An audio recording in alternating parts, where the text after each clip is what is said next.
Well, praise be to God. Good morning. Taking day two. Day two. 2 days going to be messages already pre-recorded. Doing some things, and God is so good. And those of you who are coming on, do two things. Go ahead on and say good morning, good afternoon, or whatever time you log on or come on. And then share with others that others may be blessed by it. Unfortunately, I can't call your name, acknowledge you who you are, but I do acknowledge all of you who do listen, who are watching this, and I just pray that you're blessed. One of my favorite topics or subjects in the Bible is on brokenness. Is on brokenness, and so I'm putting it out here now. Broken but blessed. Broken but blessed. You can still make comments. If you have a prayer request, just go ahead and type it in. I'm going to come back and over the weekend and look them as I've done last Friday on the what day was that? That was the last Friday. What? The 16th. Let me get it right. The 16th. Yes, the 16th. Last Friday. One of my videos called The Late Night Prayer. If you still have a prayer request Friday, this coming weekend, it won't be this weekend because we're going to be busy this weekend. But next Monday, the 25th, I'm going to take out, as I have done, taken the prayer request, placed them on the altar. Excuse me. I believe that God does hear, and that not only God doesn't hear, but He answers prayer, and that's the thing that makes being a Christian, being a part of the family of God, is that we do when we pray to other religions have their quote unquote their Bibles. And do their prayers. But when we pray, our Father, our God, hears us. He listens, and He answers. And He answers in a heavenly voice, in a fatherly voice. And that's the blessing. So I want to talk this morning about broken but blessed. And one of my favorite stories from prophet Jeremiah, one of the favorite prophets, a major prophet. There were 4 major prophets, 5 major prophetic books, 4 major prophets. There were Isaiah, Jeremiah, Ezekiel, and Daniel. And the 4 major prophetic books were Isaiah, Jeremiah, Ezekiel, Daniel, and Lamentations. Because Jeremiah wrote both Lamentations, which Lamentation means to weep or to mourn, and the book of Jeremiah. So 5 prophetic books. 4 major prophets. The other 12 prophets were called minor prophets, and it was mainly because of the length of their prophecy, the length of the book that they wrote. There were some exceptions, like the book of Hosea, which has 14 chapters. But in Jeremiah chapter 18, that great story of the lesson that the Lord desires for Jeremiah to catch, to get, to grasp, hold to, down at the potter's house. And in most households of a potter, broken pottery, broken pottery, the majority of any house of a potter was worthless. Get that, broken pottery in the majority of any house of a potter was worthless. And in that 4th verse of Jeremiah 18, we lift these words, and the vessel that he, that is the potter, made of clay was marred hands of the potter. So he made it another vessel, so he as seemed good to the potter to make it. The pieces around in the house, the broken pieces around in the house were worthless. But once that broken piece was handled by the hands of the potter, and that's the focus, not the process, but all of the broken stuff that was in the house.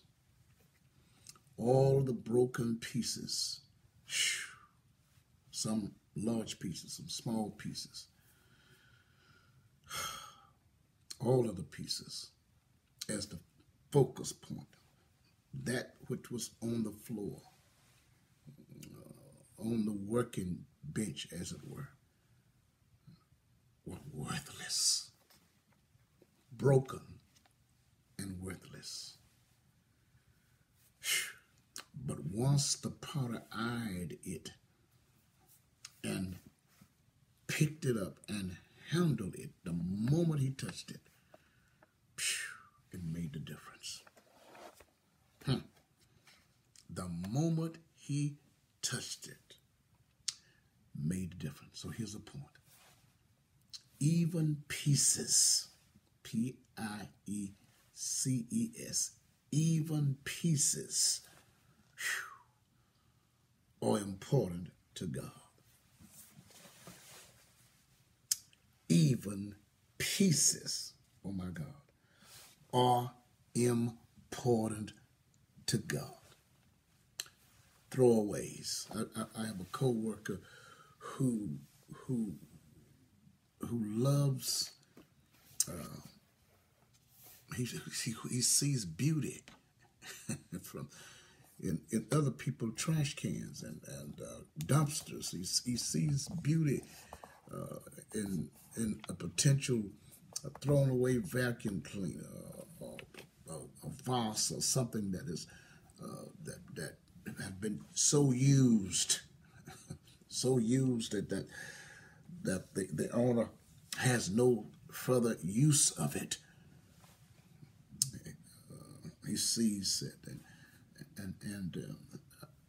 he says that a number of times he's taken something that was either broken or thrown away and made with his hands, painted it and done something to it to the point that it became maybe a part of a bookshelf or part of a piece of furniture or something that has brought beauty to his own house. Even pieces, get this. Let this word minister to you. I'm not talking about the process in which the potter put on the wheel and, put it in the oven and, no. I'm talking about the broken things. The broken things that were around the house that the potter saw. And even the text reads that it was marred in the hands of the potter. Problems with the clay. The problem with the clay is that there is a defect. The problem with the clay, there's something here that's not right. Watch this. In any other hands, would be unusable. Any other hands just another old dish thrown away. In any other hands would be worthless and smeared at and shunned and broken and discarded. God takes marred creatures, marred believers in his hands. One renders it like this: and that it was ruined in the hands of the potter. Not just some defect, not just market 50% discount or market down 70%, but ruined. Has no further use or even no potential use because it's ruined. But what does the potter do? In the ruinness and the brokenness and the marredness, the text says that the potter made it another vessel. Broken but blessed. Broken and then elevated. Broken and the usage and the use for it has changed.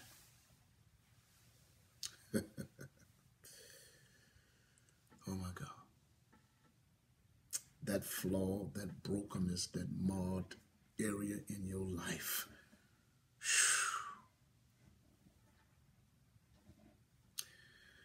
is enough for God, who's not scared of my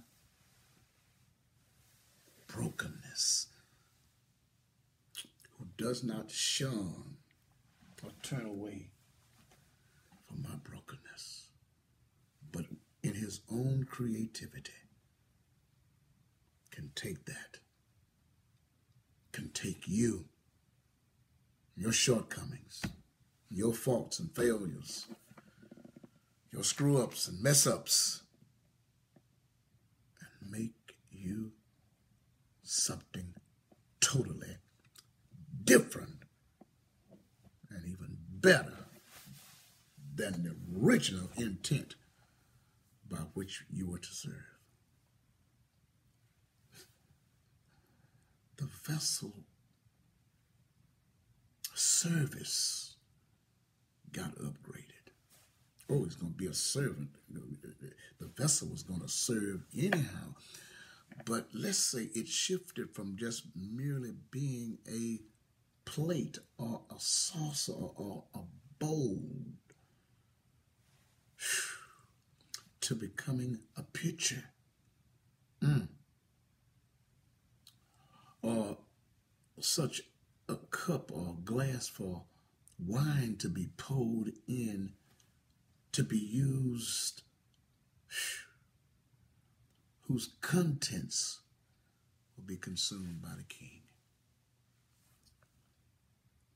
Before the scars, at the point of the brokenness, watch this, excuse me, at the point of the brokenness, it was going to be a mere plate. Any old Joe Blow can eat out of. Or old saucer that only catches spilled tea or coffee.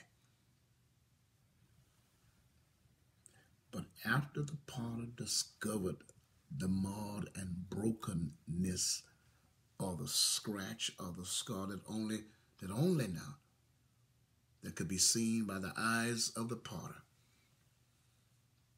so he made it another vessel, as